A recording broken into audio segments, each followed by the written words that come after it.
Suppressors have become all the rage in recent years to the point that both the Army and the Marine Corps have adopted suppressors for their service rifles. The Marine Corps has the IAR with the 5.56 suppressor, and the Army has the new 6.8 M7 service rifle with a suppressor as well. And it's not hard to figure out why. Suppressors are super cool in that they can make your gunfire quieter, right? They take the gases as it comes out the muzzle, and with a series of chambers, they allow the gases to slow down and cool down and dissipate heat as they go, basically slowing the projection of gases. So when they actually get through the bullet actually passes through the suppressor, the gases are able to slowly ebb and flow rather than being dumped out all at once with a huge bang. It's a much softer reduction of pressure as the bullet passes through. That doesn't make them silent, but it does go a long way in making things actually quiet.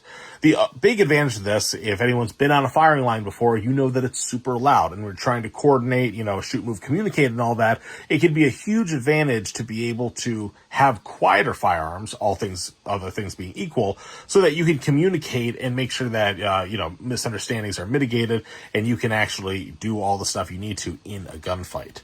The other big thing that is afforded with suppressors is that it's a lot harder for the enemy to detect the direction of gunfire.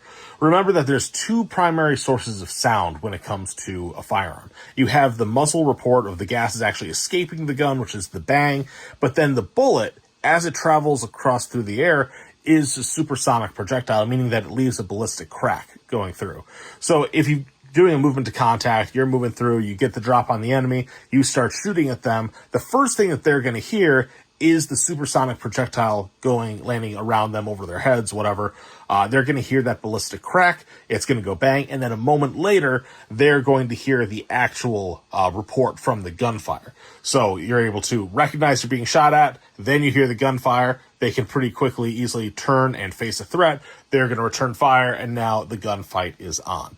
But if you are suppressed, and you have mostly suppressed weapons, the sound of the bullet, which is still supersonic, landing around them, that is going to be a much louder report than the actual gunfire of the guys over here. It'll be a much reduced sound over here. So that means that when they're being shot at, it may take them a few seconds to figure out where that projectile is actually coming from, what direction is it there, giving you more time to dump rounds on them before they can figure out which way to shoot.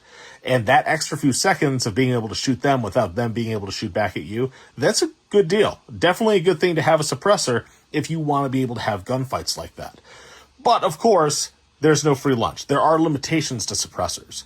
For one, like we talked about, it doesn't remove the ballistic crack, so they are going to know that you're shooting at them no matter what. This isn't, a Hollywood thing, John Wick shooting at people without them knowing it. It is going to be loud. They will know it.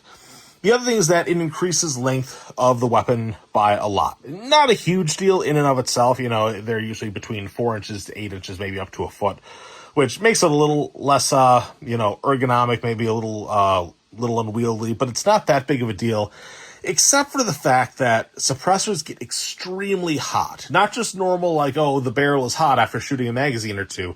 They're designed to be almost a heat sink. They're designed to suck the heat out of the actual gases, so they end up getting very, very hot, even with 1 or 2 magazines. So, with the longer barrels, it can be very, very easy to touch something you're not supposed to touch, like your leg or your gear or your rifle sling.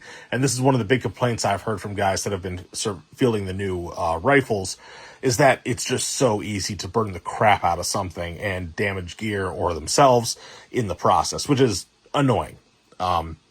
The other thing, if you've ever done a lot of night shooting, you know that as things start to get hot, they start to glow under night vision as they start emitting infrared radiation.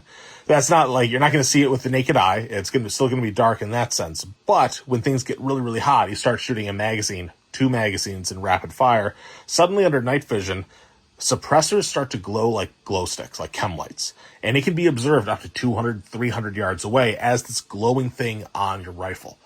So even if they aren't sure where you're coming from, suddenly they can visually see you if they have night vision.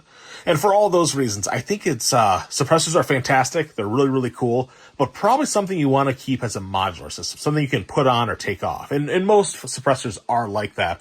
But one of my big complaints, and I'll make a whole video about why I don't like the M7 rifle, but because it's a 13-inch barrel, because it's firing a 6.8 by 51 full caliber rifle projectile, you run into this issue where the design kind of needs a suppressor because the barrel is so short, the bullet is so big, the cartridge is so big rather. You need that other if you don't want to have a fireball coming out the end of the muzzle. And so when you always have to have the suppressors, you're always going to have these limitations, which can make it very, very difficult to employ correctly. So things to think about. I think it works really well as a modular system, not something you necessarily want all the time, but if you're going to have it, you're going to have it.